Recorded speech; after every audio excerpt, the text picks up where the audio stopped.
Hi, Professor Hill and classmate. Last week I had a patient.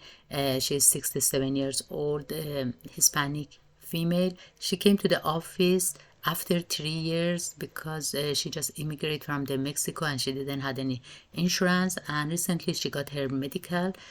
And this is the first time she just visiting the doctor. Um, and her complaint was about the chronic fatigue, hair loss, and her skin is very dry and itchy, and she complained of the being tired all the time, being cold, and gaining weight, like a 15 pound in recent 6 months. She was very worried and anxious about this situation, and she's feeling sad. And after I interview her, I just noticed in her past medical history she has hyperlipidemia for 30 years, cholelithiasis for 20 years, and um, uh, she had a cholecystectomy in 20 years ago at the age of the 47 in Mexico, colonoscopy 6 years ago to benign polyp mammography, and pap smear was normal when she did in 3 years ago. And she has no allergy to medicine and environment or food. And the medicine she's taking is atorvastatin 40 milligrams daily, and she refilled from the pharmacy from Mexico. She's taking ibuprofen uh, for the knee pain, 600 milli over the counter, a stool softener because always she's complaining of the constipation. Her immunization was updated until 3 years ago, and her last flu shot was last year on October. She's a widow lady, and she's living with the roommate in one bedroom apartment. She has two daughter and four grandchildren living in another state. She's a retired teacher in Mexico, and now she's working in a restaurant. Um, she's going to Sunday church and socializing with her friend and family. And she's she likes to walk and do the physical activity, but recently she doesn't feel she has energy, and um, the problem and fatigue is just complicate her situation. She never go to gym or doing aerobic exercise, and her hobby was gardening, socializing with a friend. She's mostly eating at home and once or twice like a fast food. Her sleep pattern changed. She's sleeping more and waking up late. Uh, and in her family history, she has history of hyperlipidemia from the mother, obesity, and mild depression, and father has hyperlipidemia as well. And her younger sibling, she has allergy rhinitis. And generally, she's very like an obese lady with BMI of the 32.8.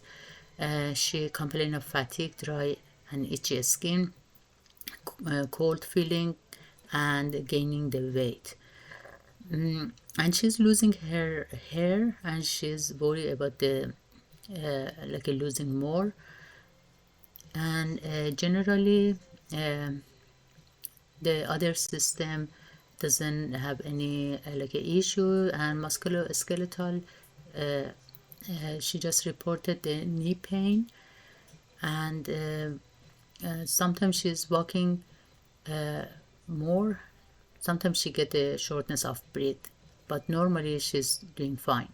We just check the vital sign. Everything looks normal. Just she has the sinus body. Pulse is 58. Temperature is in the low side, and BMI is 32.8.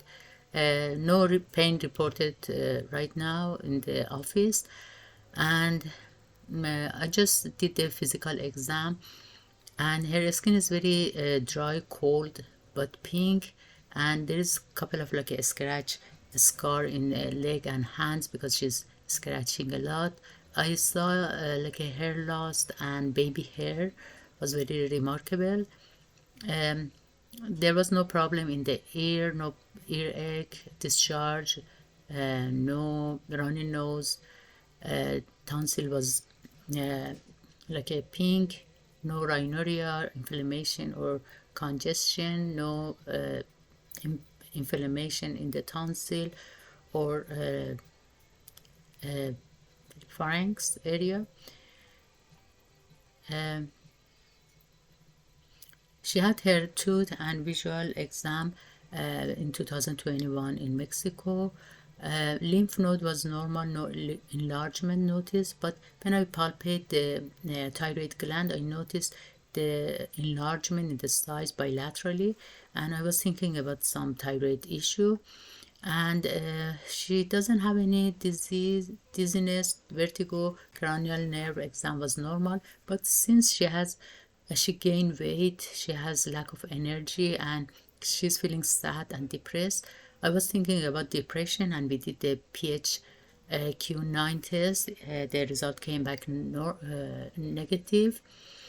In cardiovascular, the S1, S2 was clear, no chest, no chest wall symmetrical noticed, no murmur heard, but she was like a sinus body, and CRT was 1 to 2, no finger clubbing, respiratory was normal, no extra sound like a RAL, rhonchi or anything noticed.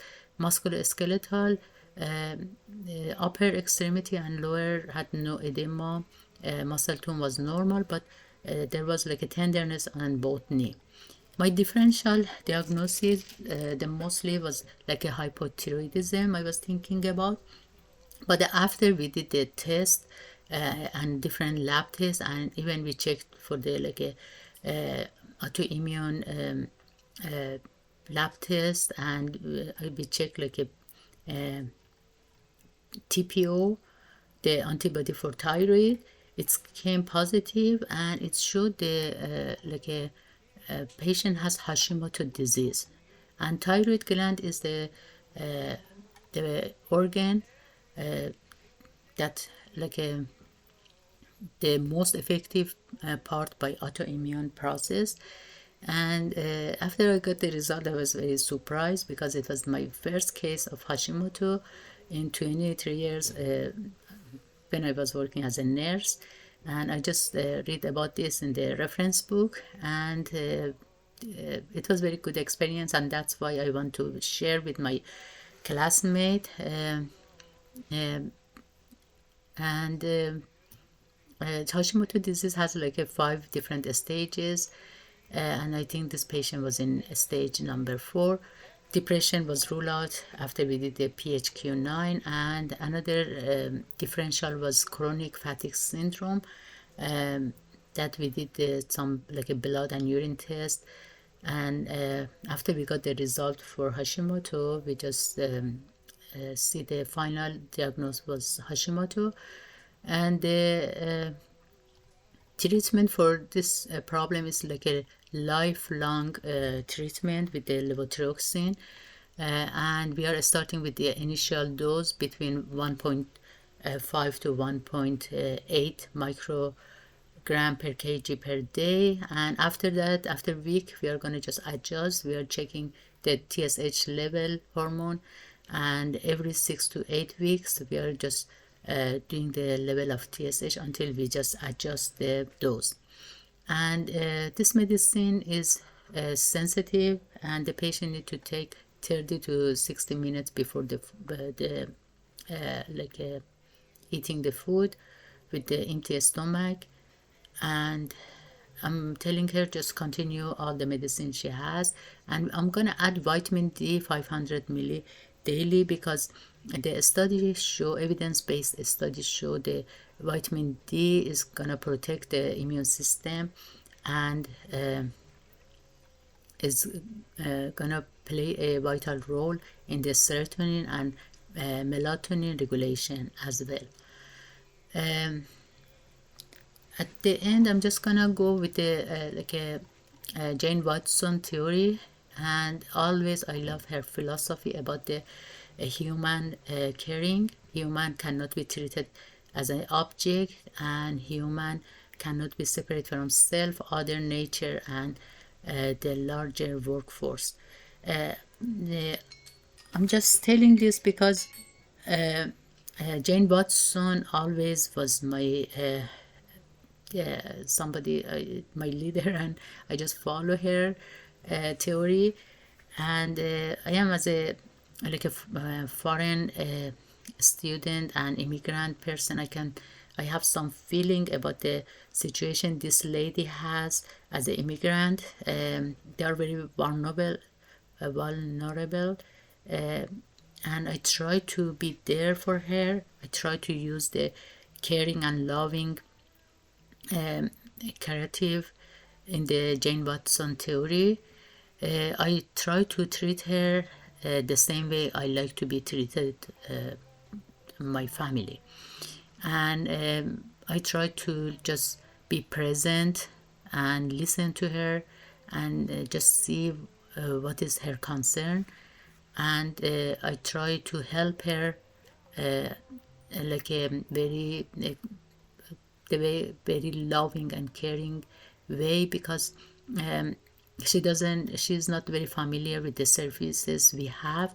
But in the community health center I'm working, we have different um, like a specialty. We have psychotherapist, nutritionist, we have like a dental care, vision, and I can get her a lot of referral with the same insurance she has, and I'm trying to just introduce her to the services we have. Um, um, and I try to have respect for this patient, for what she's believing, and I know she has a different culture, she has different spiritual belief, but as a provider, as an advanced nurse practitioner, I should be always respectful for all the uh, like a diversity, different culture, and different spiritual. Thank you, everybody, and thank you, Professor Hills, for everything you did in this semester. And I really learned from everybody and you. Thank you. Bye.